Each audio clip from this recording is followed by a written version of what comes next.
Jazakumullah khair. Bismillahirrahmanirrahim. Assalamualaikum warahmatullahi wabarakatuh. Alhamdulillahi wassalatu wassalamu ala rasulillah wa ala alihi wa sahbihi ajma'in. Amma ba'd.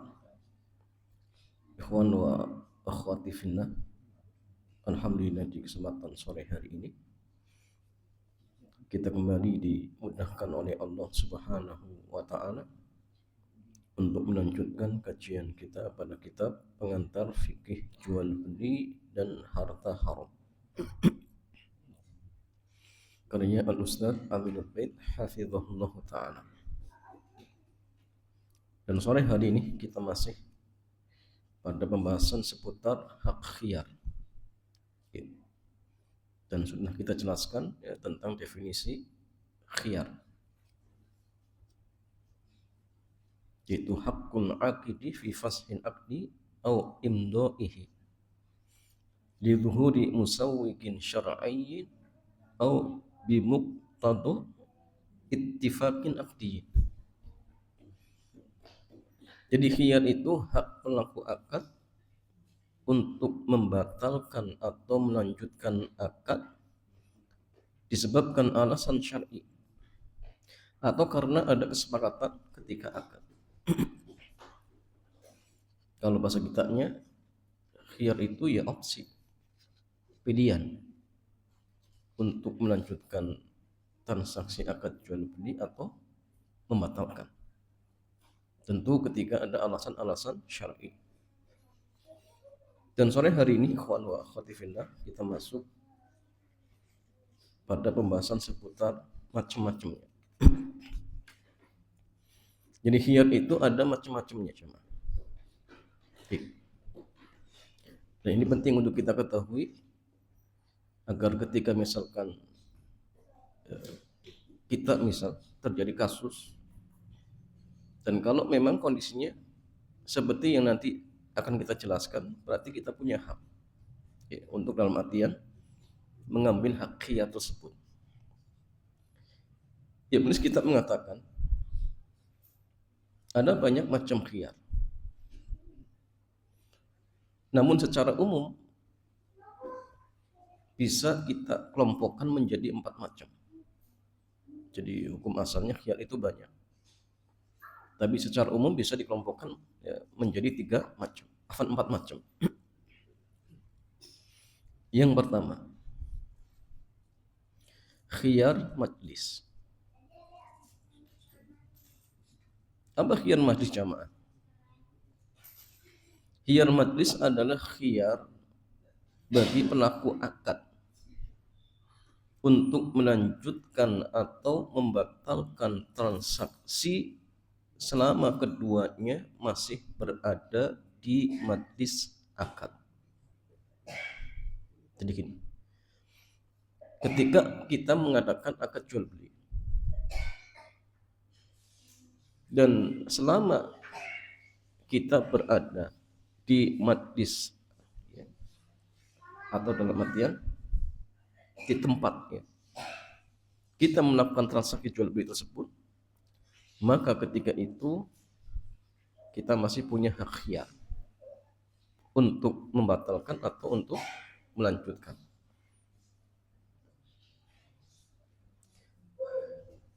Dan keberadaan hak khiyar majlis telah dinyatakan oleh Nabi di antara dalam hadis dari Ibnu Umar. Beliau mengatakan bahwa Nabi bersabda, "Idza tabaya'an mutabayi'ani bil bai'i fa kullu wahidin minhuma bil khiyar min bai'ihi ma lam yatafarraqa." Jika ada 2 orang yang melakukan transaksi jual beli, maka masing-masing memiliki hak khiyar dalam akad jual beli tersebut selama mereka belum berpisah.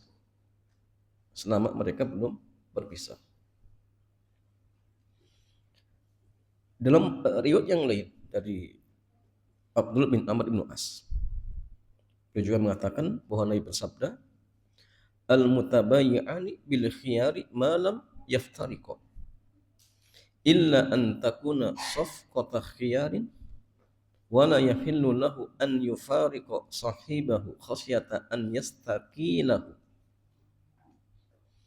Penjual dan pembeli memiliki hak khiyar selama mereka belum berpisah, kecuali jika ada perpanjangan khiyar. Ya, kecuali jika ada perpanjangan khiyar, dan tidak halal baginya untuk meninggalkan lawan akadnya karena khawatir akad akan dibatalkan. Karena khawatir ya akad akan dibatalkan. Itu nggak boleh. Tadi maksudnya gini ya. Ini nanti kembali kepada niat. Ya, sengaja ketika akad langsung pergi. Niatnya apa? Untuk menghilangkan hak khiyar ini. Maka ini yang terlarang. Ini yang terlarang. Tapi kalau dalam artian ya, dia segera pergi ya, agar dalam artian akad itu ya, bisa segera mengikat, dan tidak ada niat dari awal atau tidak ada niat untuk dalam artian membatalkan hak khiyar majlis tersebut misalkan, maka tidak masalah. Maka nanti dijelaskannya Ibnu Umar itu kalau membeli sesuatu kemudian dia cepat-cepat pergi. Apa tujuannya? Tujuannya agar akad itu cepat mengikat. Ya, jadi bukan berarti kemudian ya, masuk larangan ini, bukan. Karena yang di sini maksudnya karena memang dari niatnya sudah ingin lari ya, agar lawan akadnya tidak memiliki hak khiyar majlis, maka ini tidak dibolehkan. Ya. Dalam hadis yang kedua, Nabi Shallallahu Alaihi Wasallam menyebut tidak halal bagi orang yang tidak memberikan hak khiyar majlis, sehingga hal ini menunjukkan bahwa khiyar majlis itu hukumnya wajib. Nah, sehingga gini jamaah, kalau kita misalkan beli sesuatu, ya, masih di majlis akad, walaupun sudah bayar di kasir, ya, maka secara hukum syariat kita masih punya hak khiyar. Kalau misalkan toko berarti sebelum keluar pintunya. Kalau dalam artian di luar, ketika mereka masih bertatap muka, belum berpaling. Ya. Kalau online ya jelas ketika masih terhubung. Ya. Assalamualaikum. Ya, masih terhubung. Itu dianggap satu majlis. Ya. Dan ini nanti jamaah sekalian, terkhusus akad online. Jadi akad online itu dianggap masih dalam satu majlis ketika antara penjual dan pembeli masih dalam artian berinteraksi. Kalau pakai WA berarti WA-nya belum ditutup. Kalau telepon berarti mereka masih berbicara. Sehingga di antara solusi jual beli emas secara online itu bisa diakali jam. Misal contoh, antum dari Semarang ingin beli emas di Jakarta, dan gak mungkin antum datang ke Jakarta misalkan. Maka di antara solusi yang bisa dalam artian dilakukan, caranya gini jamaah, antum kirim uang dulu ke toko emas, akadnya ngutangi, kemudian toko emas ngirim emasnya ke kita. Ya. Dan ini belum terjadi akad jual beli jamaah, belum terjadi akad. Setelah emas datang, kita baru menghubungi pemilik toko. Pak, ini emas sudah sampai. Ayo kita adakan akad jual beli. Kemarin uang yang saya utangkan ke jenengan, saya gunakan untuk bayar emas ini. Kemudian mereka sepakat, oh iya, ayo kita adakan jual beli. Mereka masih terhubung. Maka ini dianggap masih di majlis akad. Dan syarat jual beli emas itu harus apa? Kontan. Kalau emas dengan uang. Dan ini dianggap kontan. Kenapa? Karena mereka melakukan transaksi jual beli emas tadi masih di majlis akad. Nah, ini boleh. Nah, ini solusi. Atau solusinya ya antum kirim wakil, nanti wakilnya yang beli, kemudian uang emas itu diambil, wakilnya yang kirim ke kita, pun tidak masalah. Atau toko emas dalam artian COD. Jadi nanti kurir dijadikan wakil, ya. Nanti pembelinya akadnya dengan kurir. Maka ini juga diperbolehkan. Seperti itu. Tapi kalau misalkan antum kirim uang dulu, dimaksudkan untuk beli emas. Selang berapa hari emas itu dikirim, maka ini terlarang. Kenapa? Karena ada keterlambatan dalam transaksi barang ribawi yang sama ilahnya, sama alasan ribanya, yaitu samaniyah, alat tukar menukar. Nah, sehingga syaratnya hanya satu, harus kontan. Jadi kalau tidak kontan ya berarti jatuh ke riba nasi'ah, seperti itu. Nah, singkatnya Mas Alian, ketika kita masih di majlis akad, maka di situ kita masih memiliki hak khiyar. Sekarang Mas Alian, apa sih batasan hak khiyar? Apa batasan masa khiyar majlis? Apakah selama masih di sekitar pasar, ataukah selama masih bertatap muka antara penjual dan pembeli? Jawabannya, batasan khiyar majlis adalah selama penjual dan pembeli masih bertatap muka. Karena ketika sudah berpisah badan, berarti sudah disebut berpisah secara makna bahasa. Ya mungkin ini lebih tepatnya kalau transaksinya diadakan di luar, ya seperti itu. Tapi kalau di toko dan memang ada gedungnya, berarti selagi belum keluar pintu masih di majlis akad, seperti itu. Tapi kalau sudah keluar pintu ya berarti sudah dianggap ya, sudah keluar majlis akad. Sehingga tatkala itu sudah tidak ada khiyar majlis lagi. Al-Wazir Ibnu Hubairah menjelaskan mengenai makna berpisah untuk khiyar majlis. Dia mengatakan wa tafarruqu fil lughati la yuhmal illa 'ala tafarruqi bil abdan. Berpisah secara bahasa tidak memiliki makna kecuali berpisah secara fisik. Ya. Kalau fisik sudah berbalik, ya berarti sudah sah. Ya, dalam artian sudah tidak dianggap di majlis lagi, seperti itu. Tapi tadinya ini lebih tepatnya mungkin ketika diadakan transaksinya di luar, seperti itu. Dan seperti inilah yang dipahami oleh sahabat Ibnu Umar radhiyallahu taala anhum, selaku sahabat yang meriwayatkan hadis tentang khiyar majlis. Nafi, menantunya, menceritakan wa kana Ibnu Umar idza ishtara syai'an yujibuhu faraqa sahibah. Jadi Ibnu Umar radhiyallahu taala anhu ketika membeli sesuatu yang beliau sukai, maka selesai akad beliau segera pergi. Beliau segera tinggalkan penjualnya. Nah, tujuannya tadi agar akadnya cepat mengikat sehingga tidak bisa dibatalkan sepihak. Itu Ibnu Umar cuma. Oh, berarti bertentangan dengan tadi la yahillu idza halal. Tidak bertentangan. Yang pertama itu memang ada niat, ya. Sengaja tidak memberikan kesempatan khiyar majlis sehingga langsung pergi. Ini tidak ada niat. Ya mungkin sudah terjadi akad, cuma karena biar untuk mempersempitnya kesempatan khiyar majlisnya, maka Ibnu Umar segera pergi. Ya. Bahkan kadang beliau setelah itu kembali lagi. Itu tujuannya. Ya, tapi tidak niat dari awal seperti itu. Yang terlarang itu kalau memang punya niat, sengaja seperti itu. Habis beli langsung pergi. Apalagi sampai lari. Oh, ini jelas ketahuan. Dan ini tidak dibolehkan. Di dalam riwayat yang lain, Nafi mengatakan, wa kana idza baya'a rajulan fa arada an la yuqilahu qama famasha hunayyatan thumma raja'a ilaihi.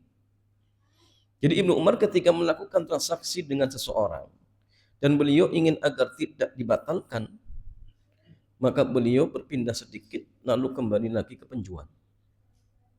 Ya. Ini dilakukan oleh Ibnu Umar selaku perawi hadis tentang hak khiyar majlis. Berarti dari sinilah dipahami. Ya.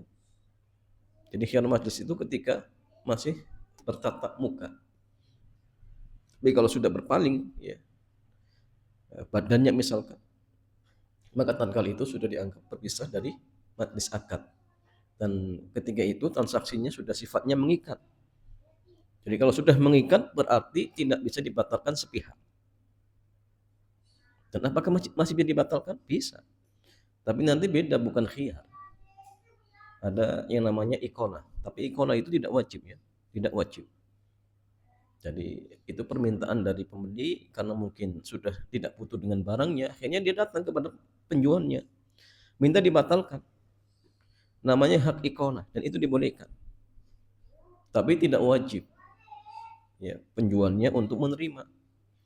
Tapi sangat dianjurkan oleh Nabi. Ya, sangat dianjurkan oleh Rasulullah untuk apa?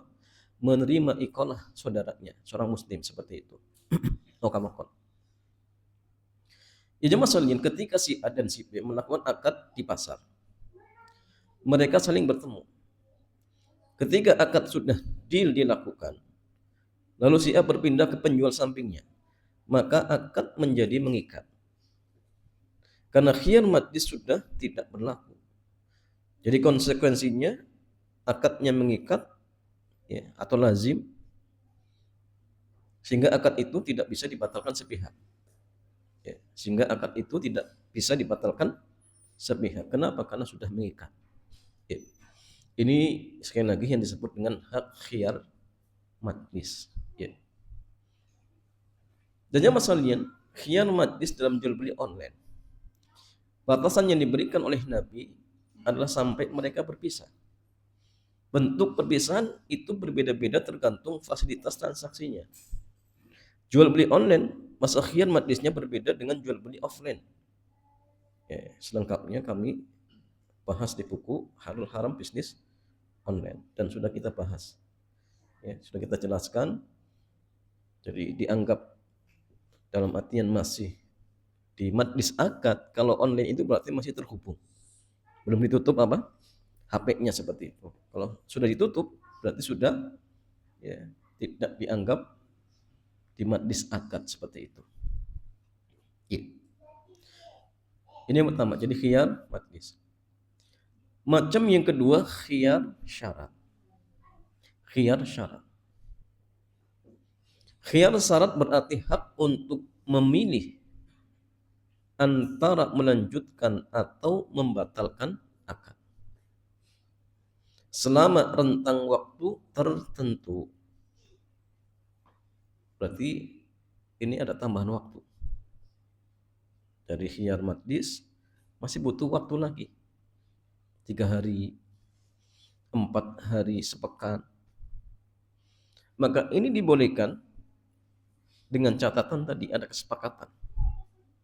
Nah, sehingga kalau misalkan setelah transaksi akad jual beli selesai, kemudian mereka mengadakan, ya, syarat, ya, tapi nanti 3 hari kalau ternyata saya tidak butuh, boleh ya kami batalkan akadnya. Kemudian mereka sepakat. Ya. Ketika mereka sepakat, inilah yang disebut dengan khiyar syarat. Khiyar syarat. Ya mungkin 3 hari untuk berpikir. Dan ini juga solusi jamaah bagi lembaga-lembaga keuangan syariah misalkan. Ketika sebagian mereka itu kenapa takut ya melakukan akad murabahah syariah? Karena ia dikhawatirkan, oh bagaimana nanti kalau nasabahnya ternyata membatalkan? Nanti kami rugi. Sebenarnya tidak rugi jamaah, bisa ya diakal-akali. Tapi bukan mengakali ya, seperti modelnya Yahudi, bukan. Ya. Tinggal minta khiyar syarat. Misal lembaga keuangan syariah, ada nasabah mengajukan pembiayaan untuk misalkan membeli mobil secara kredit. Maka dalam hal ini silakan adakan akad murabahah. Bagaimana caranya? Caranya ketika ada nasabah datang kemudian mengutarakan ingin membeli mobil tadi dengan cara kredit. Silakan ya, didata dulu, kemudian mungkin di apa namanya? tanya-tanya tentang kepastiannya. Kalau masih ragu, ya mungkin minta penjamin. Kalaupun tidak ada, ya bisa minta uang keseriusan, tidak masalah. Dan ini bukan DP ya, karena barangnya belum ada. Dan itu tidak dibolehkan. Setelah kemudian lembaga keuangan yakin, oh ini orang serius, maka silakan setelah itu lembaga keuangan cari barangnya sesuai dengan apa permintaan nasabah. Agar misalkan lembaga keuangan tidak rugi, barangkali nanti nasabahnya juga minta khiyar syarat.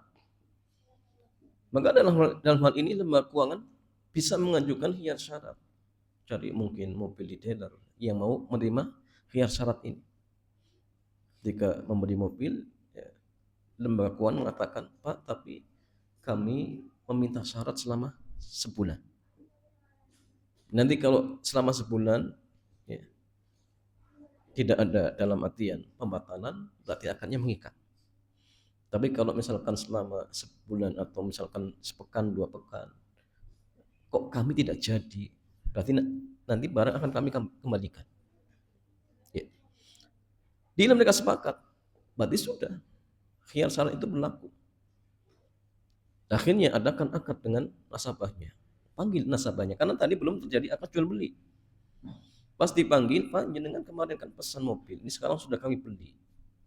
Gimana jadi tidak ini beli mobilnya? Ternyata nasabahnya mengatakan, oh Pak, mohon maaf, kami nggak jadi beli. Gimana siapa? Gak rugi, cuma rugi waktu saja. Ya sudah, karena dia punya khiyar syarat tadi, kembalikan mobil ke dealer, selesai. Itu solusi dan barokah jamasannya.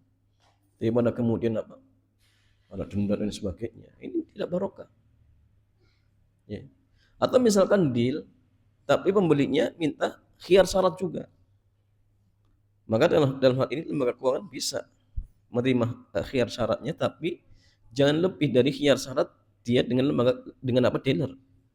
Nah, dia kan meminta khiyar syarat selama sebulan misalkan.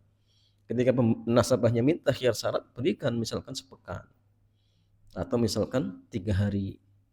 Sehingga ketika misalkan selama 3 hari kok nasabah mengembalikan barangnya, maka dealer bisa mengembalikan lagi. Masih ada waktu. Nah ini solusinya, ini solusi seperti itu. Kemudian masalah ikhwan wa akhwati fillah. Disebut khiyar syarat karena khiyar ini ada berdasarkan kesepakatan. Disebut khiyar syarat karena keberadaan khiyar ini karena adanya kesepakatan. Sehingga kedua pelaku akad atau salah satunya dibolehkan mengajukan syarat khiyar selama batas waktu tertentu. Ya, sehari, 2 hari, 3 hari, terserah. Misalnya diberi kesempatan untuk membawa barang selama 3 hari. Jika cocok, dia akan beli barang itu. Jika tidak sesuai, akan dikembalikan. Karena itu, hakikat khiyar syarat adalah perpanjangan dari khiyar majlis berdasarkan kesepakatan. Artinya ketika penjual dan pembeli telah berpisah, sebenarnya akad sudah selesai. Namun karena ada khiyar syarat, akad jadinya menggantung sampai rentang waktu tertentu.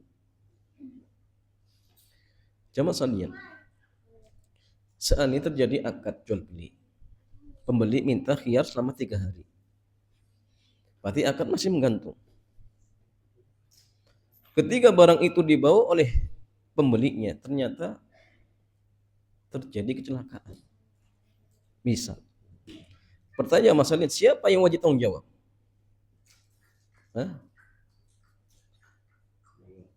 Penjual. Kemarin sudah dibahas ketika akad itu perlu DP. Kemudian penjualnya memberikan apa? Batas waktu. Pak, jenengan kami beri apa namanya? Pilihan selama 3 bulan. Kalau jenengan tidak dalam artian melunasi, berarti akadnya batal dan izinkan kami untuk menjualkan atau untuk menawarkan kepada pihak lain. Seperti contoh misalkan jual apa? Tadi pom bensin kemarin. Ya. Mau jual pom bensin seharga 3M. Ada calon pembeli sudah DP. Baru misalkan 1M. Tapi penjualnya mensyaratkan, Pak, ingat ya, kami berikan waktu selama 3 bulan. Kalau selama 3 bulan tidak melunasi, maka berarti DP hangus. 1M cuma. DP hangus. Ternyata 3 bulan dia tidak melunasi. Ya. Dan sudah terjadi kesepakatan tadi. Kalau 3 bulan tidak melunasi, berarti DP hangus. Kemudian penjual dibolehkan untuk menawarkan ke pihak yang lain. Ya. Sepakat.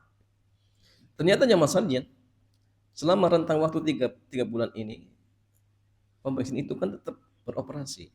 Keuntungannya milik siapa kemarin? Milik penjual. Padahal sudah terjadi akad. Kan sudah DP. Berarti kepemilikan pom bensin itu sudah berpindah aslinya. Saya tidak. Saya. Sekarang yang ini gimana?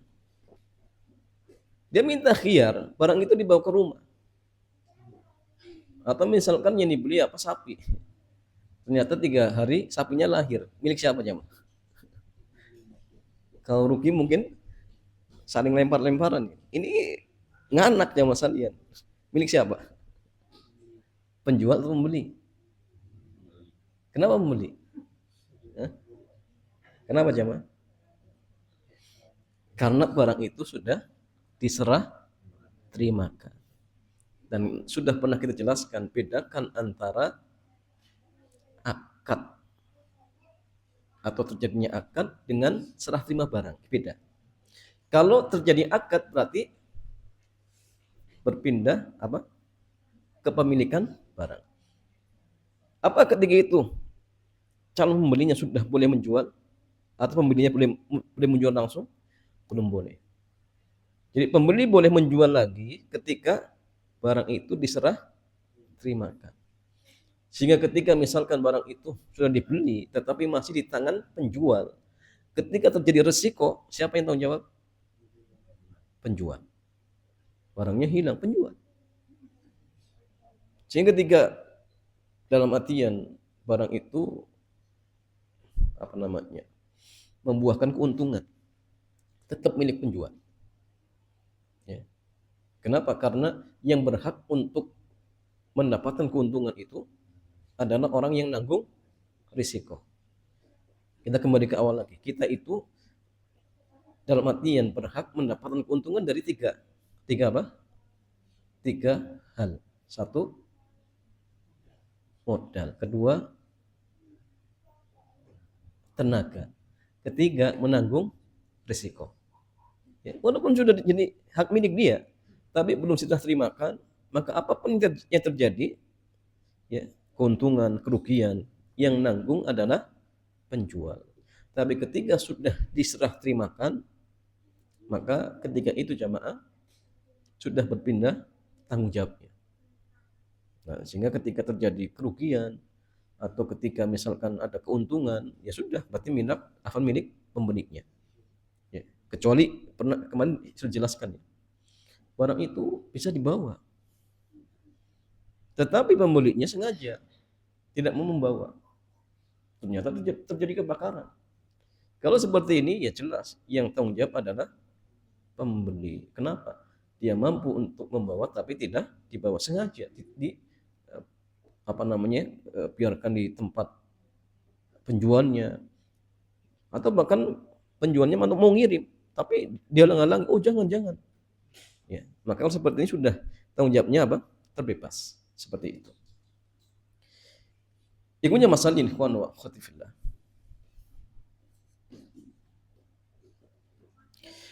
Dalil khiyar syarat di antara Di antaranya adalah hadis dari Amr bin Auf.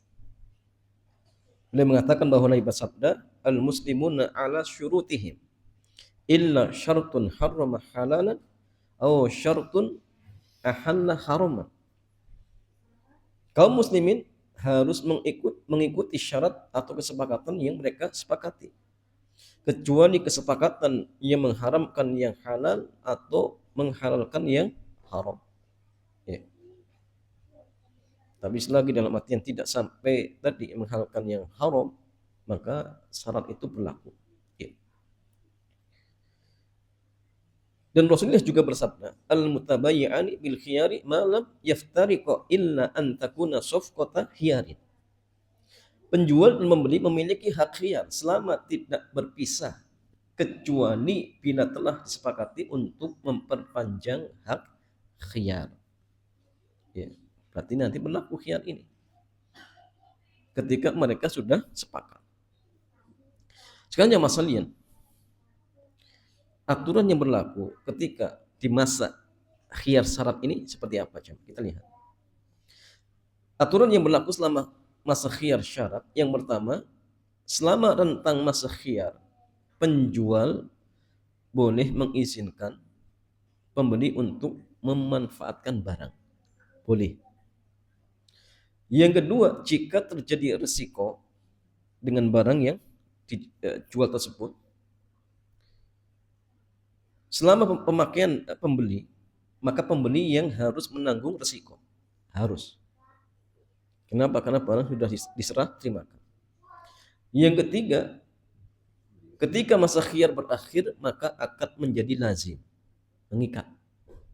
Kalau misalkan yang disepakati 3 hari, berarti setelah 3 hari sudah mengikat.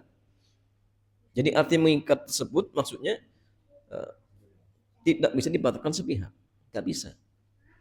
Ya. Kenapa? Karena sudah akadnya mengikat seperti itu. Ini masalah khiyar syarat. Yang ketiga, khiyar aib. Khiyar aib adalah hak untuk membatalkan akad dengan mengembalikan barang karena adanya aib pada barang yang diperjualbelikan. Namun tidak semua cacat barang bisa dijadikan sebagai alasan mengembalikan barang. Enggak semua ya, cacat bisa dijadikan alasan untuk mengembalikan barang. Berarti nanti ada aib yang dalam artian bisa dijadikan alasan. Batasan aib yang membolehkan adanya hak khiyar aib adalah aib yang mengurangi nilai barang. Karena itu cacat ringan yang tidak signifikan tidak bisa menjadi alasan untuk pembatalan akad. Kalau secara rincinya ada 3 jamaah. Dan ini aib harus dijelaskan. Ada 3. Yang pertama tadi, aib yang bisa mengurangi nilai barang. Contoh kompel dan lain sebagainya. Berarti kualitasnya berkurang. Makanya seperti ini harus dijelaskan.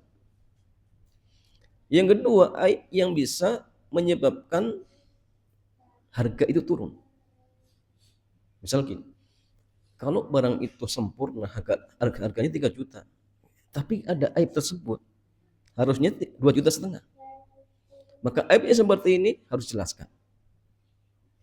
Yang ketiga, aib yang menyebabkan ketika pembelinya tahu, dia tidak akan membeli. Ya. Oh, kalau saya tahu dari awal, saya nggak mau beli ini. Dengan gimana? Kok nggak dijelaskan dari awal? Nah, berarti aib seperti ini harus dijelaskan. Ya. Ini 3 aib, jemaah. Jadi kalau antum jual mobil bekas, ada aib, gores sedikit. Mau dijelaskan mau tidak akan mengurangi harga barang. Tidak mengurangi nilai barang, tetap harganya seperti itu.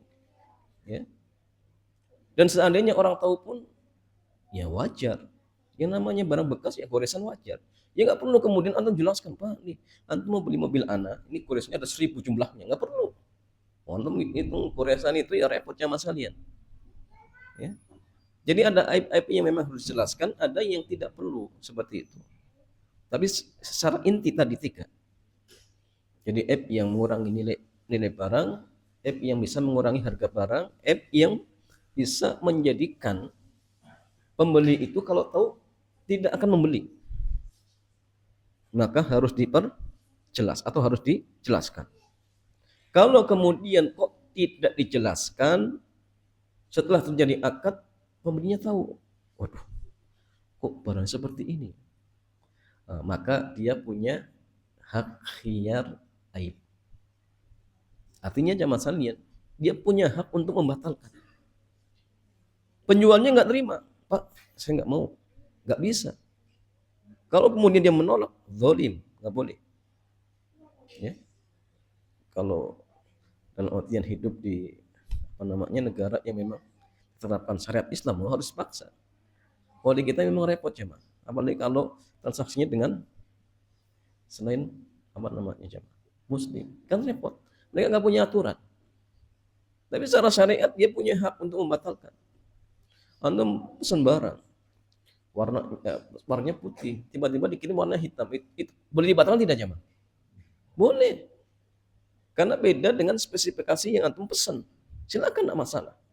Tapi mereka nggak mau. Ya. Ini yang repotnya.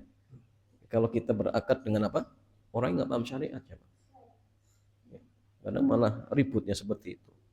Kalau mereka tahu, paham, mudah jamaah. Makanya tadi penjual pembeli itu kalau mereka jujur, ya, menjelaskan, diberkahi jamaah. Cuma yang masalah tadi, kadang lawan akad kita, mereka nggak paham. Ya. Sehingga kalau seperti ini ya antum harus sabar-sabar saja. Seperti itu jamaah. Makanya kalau seorang muslim ingin kerjasama dengan non muslim boleh, tapi dengan catatan si muslim harus jamaah? Memantau terus. Ya, khawatir ternyata melakukan transaksi haram. Nah, ini kewajiban dia. Jadi nggak boleh dilepas. Ya, boleh tapi ingat harus diawasi, kontrol terus seperti itu. Kemudian masalin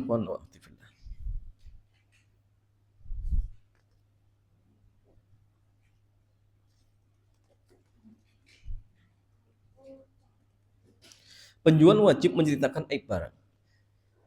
Jika barang memiliki aib yang mengurangi nilai barang, maka penjual wajib menjelaskan keberadaan aib itu. Jika tidak, maka terhitung sebagai penipuan. Abu Hurairah radhiyallahu taala anhu menceritakan bahwa Nabi Shallallahu alaihi wasallam pernah melewati setumpuk gandum yang dijual. Lalu beliau memasukkan tangannya, ternyata ada yang basah. Nah, ini kadang-kadang sering atau kadang kita jumpai atau mungkin dengar cerita ya. Penjual buah-buahan sengaja di atas bagus-bagus, dalamnya sudah busuk cuma. Atau kadang-kadang ditulis 5.000. Orang pada mampir jamaah, ternyata Pak, yang 5.000 yang mana diumpetin ya. Akhirnya orang sudah malu kan, sudah berhenti, apalagi pakai mobil. Masa nggak jadi beli jamaah sekalian? Ini nipu. Nanti ini masuk najas iklan seperti itu cuma. Itu nipu, iklannya haram. Ya. Jadi dibolehkan.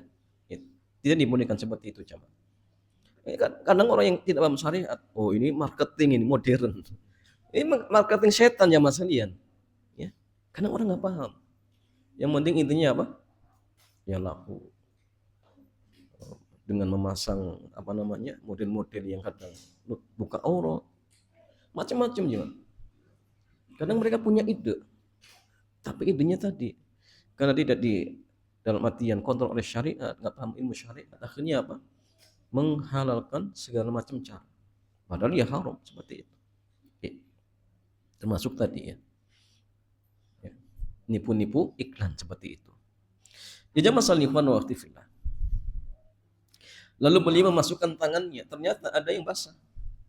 Kemudian beliau bersabda, afala ja'altahu fawqat ta'am kay yarahun nas man ghasya falisa minni. Mengapa tidak kamu taruh di atas biar dilihat oleh orang? Kemudian Nabi mengingatkan, barang siapa yang menipu maka dia bukan golonganku. Ya, barang siapa yang tukang tipu bukan golongan Nabi. Diingatkan. Ya. Dalam hadis yang lain dari Uqbah bin Amir radhiyallahu taala anhu, beliau mengatakan, Nabi bersabda, al-muslimu akhul muslim. Seorang muslim, saudara muslim yang lain. Wala yahillu li muslimin ba'a min akhihi bai'an fihi aib. Tidak halal bagi seorang muslim menjual barang ke saudaranya tapi ada aib di dalamnya. Dan itu nggak dijelaskan maksudnya. Ya. Illa bayyanahu lahu, kecuali ia jelaskan. Ya. Dan yang masalahnya menjelaskan aib terhadap barang merupakan keterbukaan dalam transaksi yang sifatnya wajib. Ya, tapi tadi ya maksudnya aib-aib yang tadi terpenuhi 3 kriteria, maka wajib dijelaskan. Karena keterbukaan dalam transaksi ada yang sampai tingkatannya wajib dan ada yang sifatnya anjuran. Menyebutkan bagian yang berhak dirahasiakan seperti harga kulak barang misalkan, hukumnya tidak wajib. Namun jika ada bagian yang jika tidak disebutkan bisa merugikan konsumen, maka penjual wajib untuk menjelaskannya. Itu penting. Ya. Jangan kemudian sengaja disembunyikan, biar konsumennya semakin tertarik. Ya, kalau jual mobil, odometernya diputar, misalkan, jadi anggap ini mobil nggak pernah dipakai. Ya. Ini jelas aib jamaah. Bahkan ya tipu-tipu. Mungkin ketika pembelinya tahu, ternyata diputar misalkan, mungkin nggak beli. Ya. Beda kalau misalkan disampaikan, Pak, tapi mohon maaf, ini odometernya sudah kami putar. Ya. Biar cakep saja misalkan. Tapi insya Allah barangnya nggak ada masalah. Sudah jelaskan. Kata calon pembelinya, oh ya nggak masalah, saya sudah suka dengan barangnya. Ya. Kalau seperti ini sudah selesai ya Pak.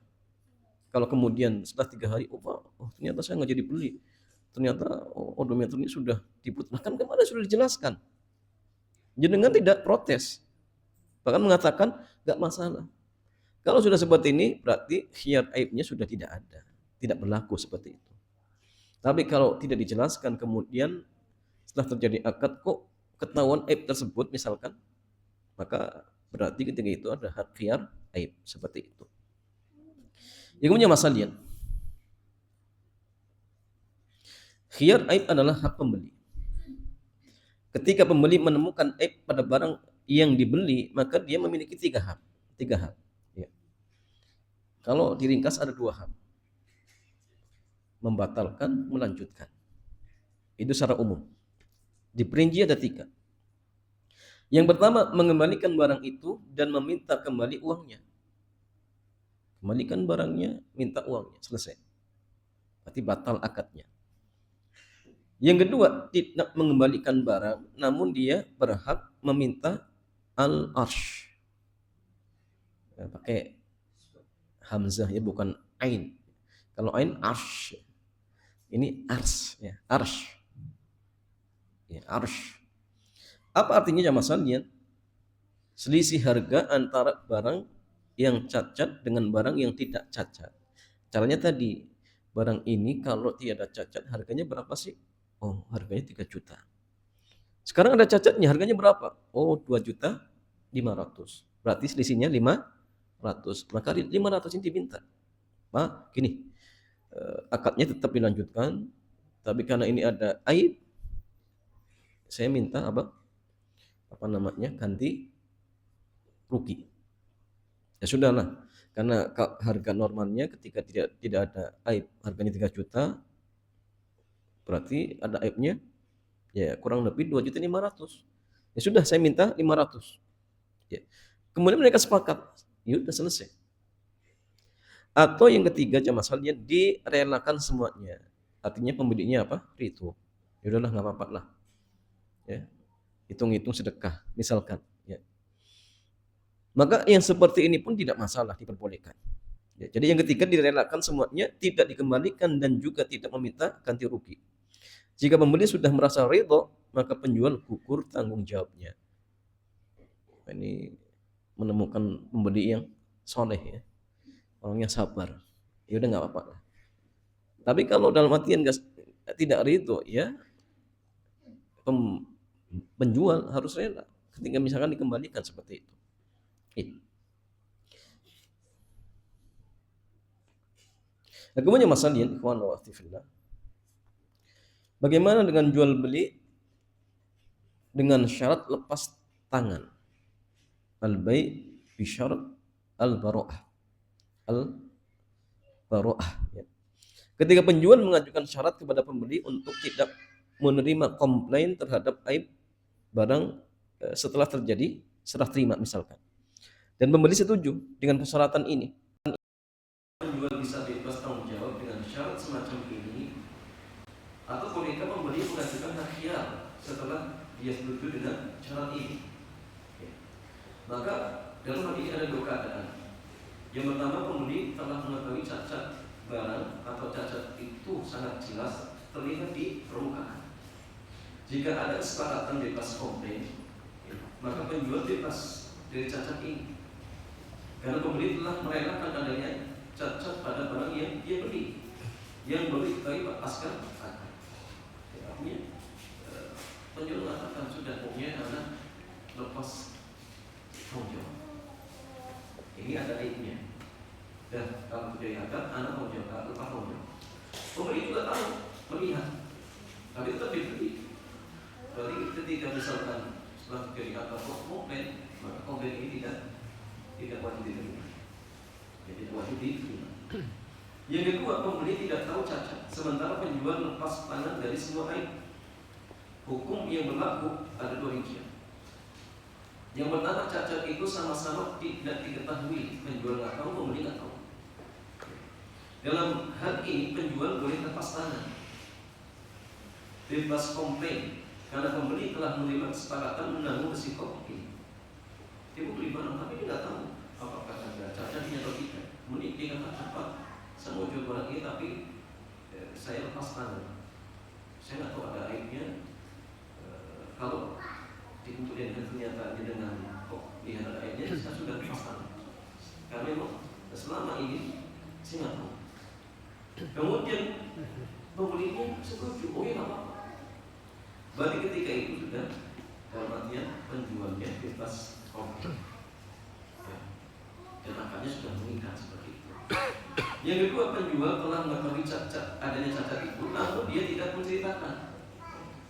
Cacat ini tidak gugur dari penjual karena statusnya penipuan, sehingga jika pembeli komplain dengan cacat yang tidak diceritakan ini, maka penjual wajib menerimanya. Ini beda ya, karena penjual yang tahu tapi sengaja disembunyikan, sehingga ketika misalkan ada salah tadi bebas komplain, tetap pembeli punya hak khiyar seperti itu.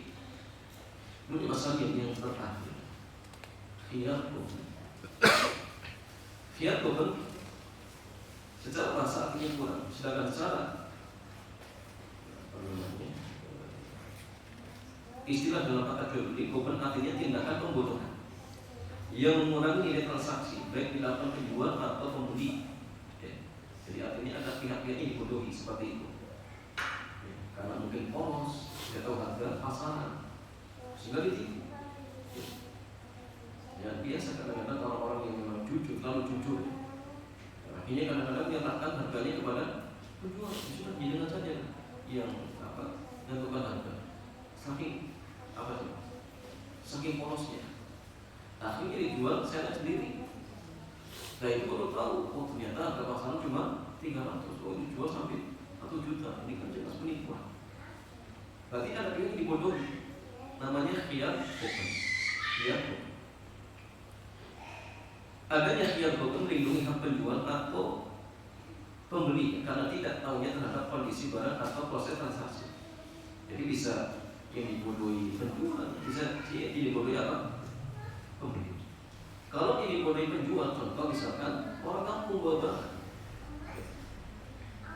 karena tidak tahu harga pasaran, dicegat dengan jangan. Dibelilah sama orang kota, ditawar dengan harga yang sangat rendah. Sampai di pasar, orang kampung itu tahu, oh ternyata harganya sekian. Oh, dia merasa dibodohi. Nah, namanya ada akhir untuk penjualan.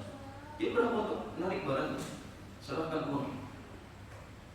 Atau yang dibodohi penjual belinya.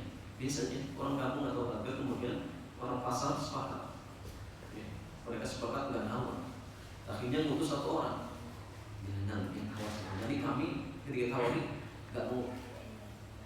Sehingga ketika orang kampung tersebut merasa ini kayaknya orang-orang nggak butuh, akhirnya apa? Dijual lah ya dengan harga berapa pun. Ternyata setelah terjadi akad yang lain bingung, kami jadi berikan, nggak mau. Makanya namanya apa? Hukum pembodohan.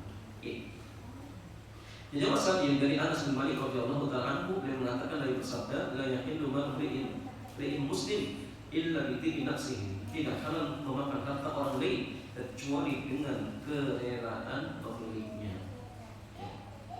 Tak boleh. Kalau fakir tiba-tiba muncul ketika mau pergi. Pas di awal nggak ada jam. Kalau bunyi muncul. Ini jual jasa apa aja? Kalau jual jasa boleh, nah kita juga tidak menyesal. Artinya dijaga motornya. Ketika mau dibrang, dibantu misalnya.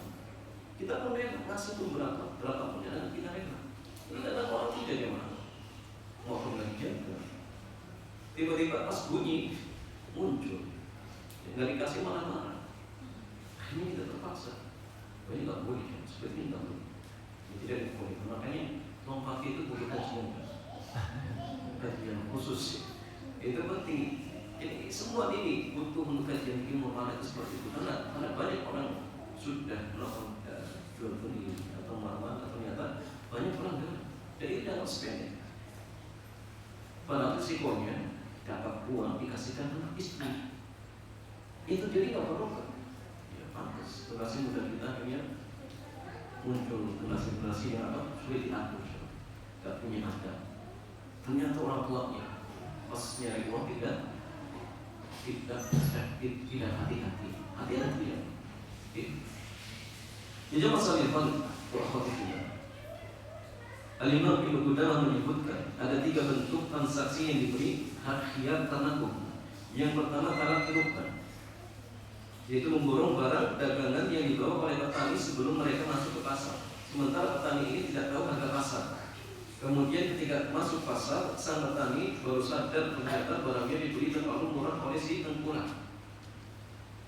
Dalam hal ini petani berhak untuk membatalkan transaksinya dengan mengembalikan uangnya ke tengkulak. Ya, namanya talak rukun.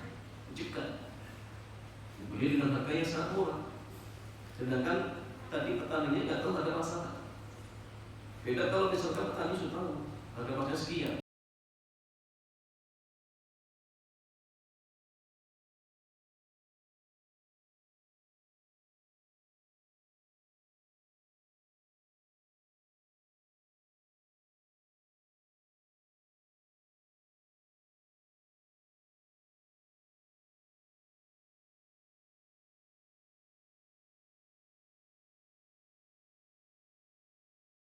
Dan itu sehingga najis dilakukan dengan maksud menipu penjual atau pembeli. Artinya ada tipu-tipuan, baik dengan iklan ataupun dengan utus orang.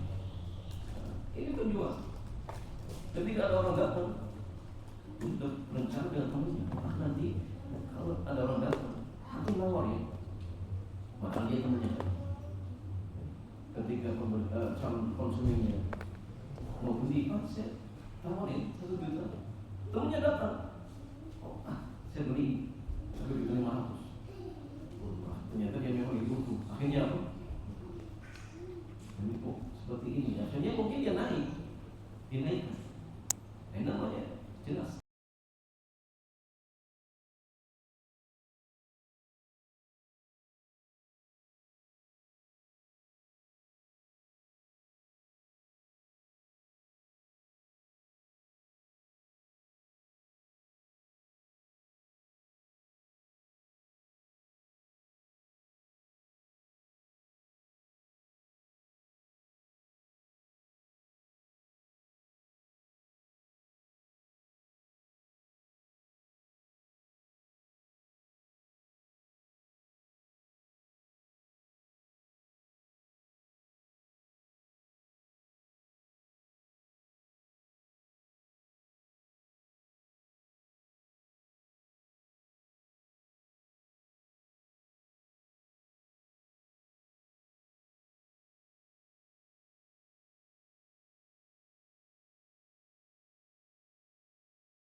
Alhamdulillah kita sampai pada sesi tanya jawab. Ada pertanyaan yang sudah masuk dari Iwan ya? Secara online Tat.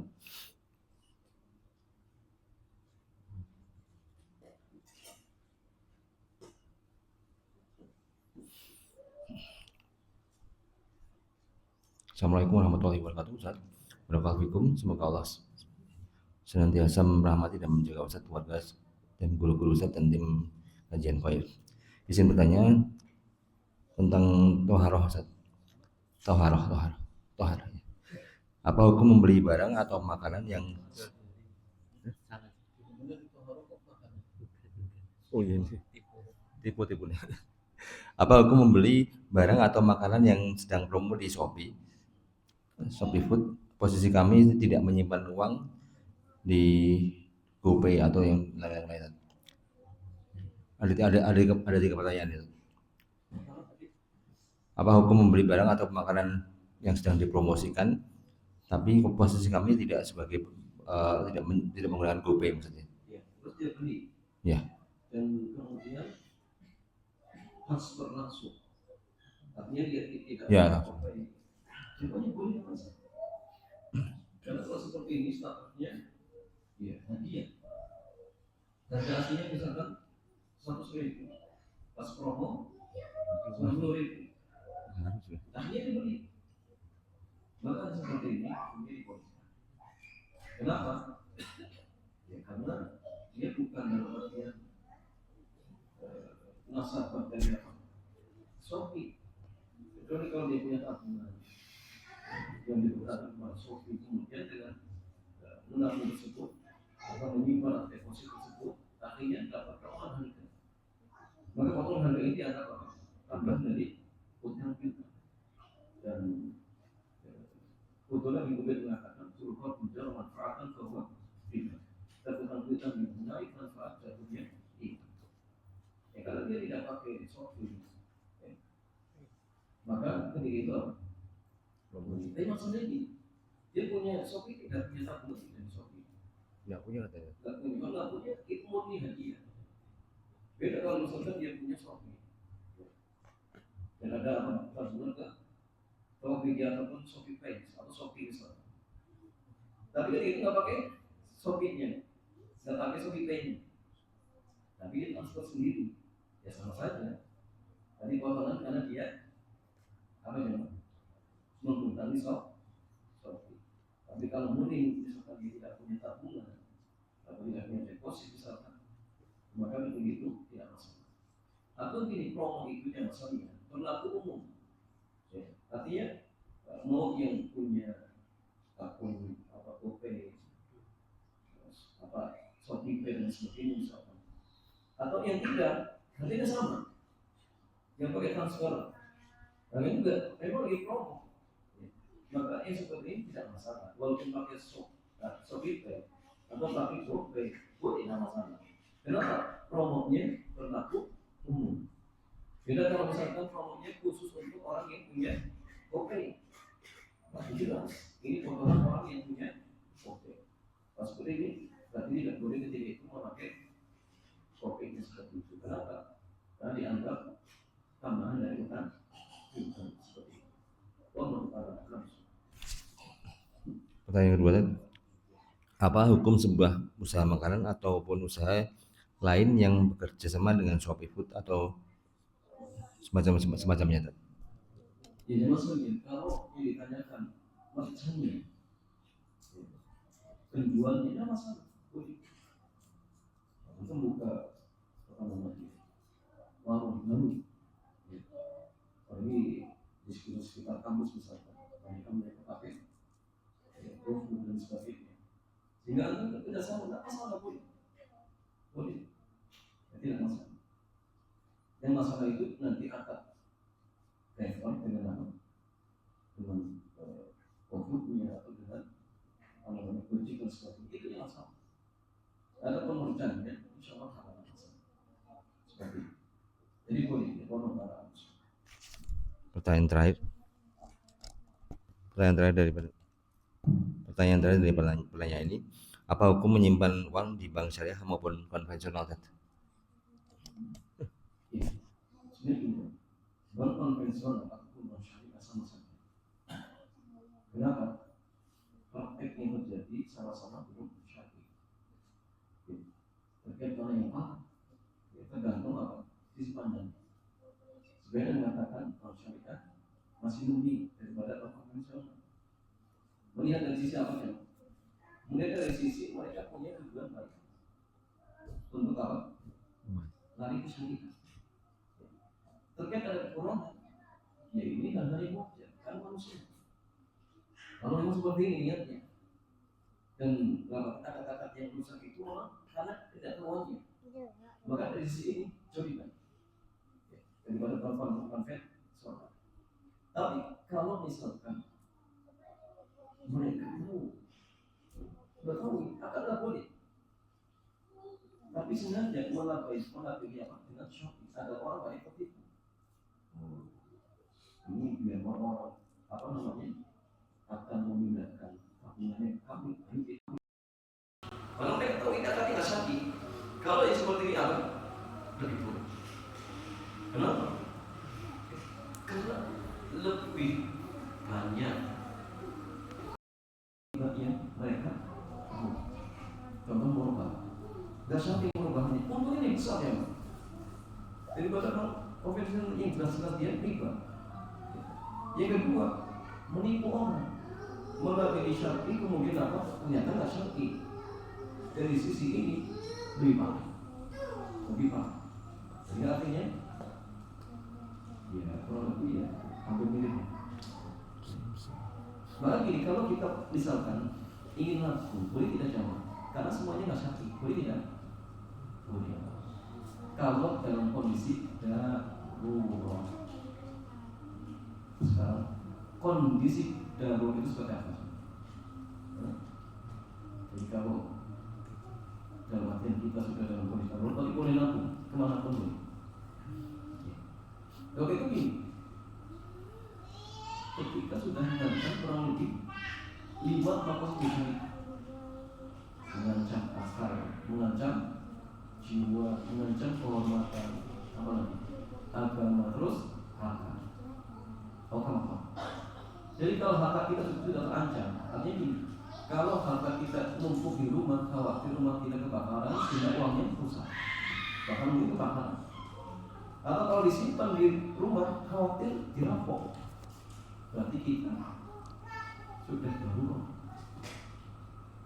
Apalagi zaman kita ya, tentu punya uang seperti itu, ini tidak bisa mengundang kami ya.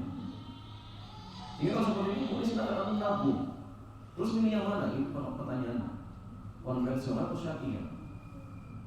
Kalau misalkan benar-benar syariah, jelas aku pilih syariah. Kalau benar-benar kan syariah, memang benar-benar syariah.